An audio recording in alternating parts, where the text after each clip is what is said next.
Now, before I talk about how to really harness this framework so that it works for you to give you these sort of amazing results, I want to do a brief recap because we've covered a lot up until this point. Let me just go through some of the things that we covered. We can't necessarily control outcomes. We can try through strategies and approaches, but with inconsistent results. But we can focus on the process or performance that leads to the outcomes. And that's sort of at the heart of understanding the energy framework. Our performance can be great one day and not so great the next day. What's underneath that? That's energy. By intentionally managing our energy, we can greatly improve our performance. And the 7 levels of energy provide a framework for us to identify where we are energetically and help us make conscious choices to shift so that we can achieve better outcomes. So just wanted to kind of bring us back to center before we move to the energy leadership blueprint that I promised you. So let's talk about this mastery blueprint. Now that you're familiar with the 7 levels of energy and the framework, how do we maximize use of that framework to get us consistent results, or as consistent as possible? The first step is to be aware.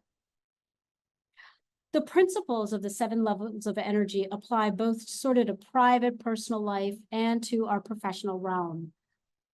Applying the 7 levels of energy is conceptually framework, but our success in applying them grows with practice. And so the first step is to be aware. And that is sort of thinking about expanding our awareness, which is fully in our control, as we talked about. Without the consciousness developed by knowing the 7 levels of awareness, we might wallow in victimhood, which is level 1, engage in protracted battles with people who didn't get back to us with the information interviews, level 2, and without sort of any thought as to what outcomes our energy is creating. And so when we stop and we ask ourselves in any given moment, is the energy I'm bringing to this interaction or project serving me?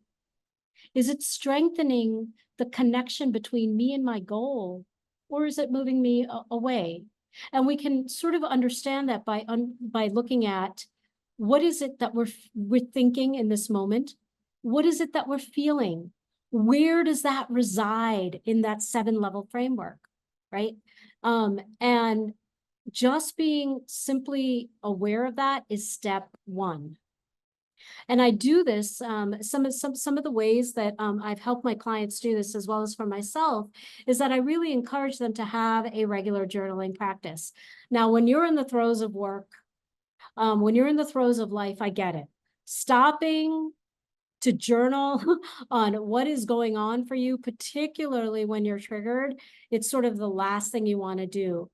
But mastering our energy, mastering this blueprint, having it work for you, it requires diligent action, and it requires making room for things that are new for us, like journaling. You can start out small by just saying, oh, at 4 o'clock, this happened, this is where I was feeling, and here I am on the energy framework, which you can sort of copy and just, or print out and just have it by your desk.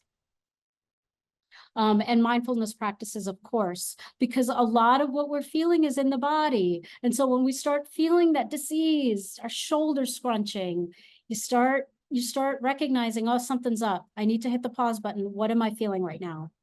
So that's the first step in the leadership blueprint.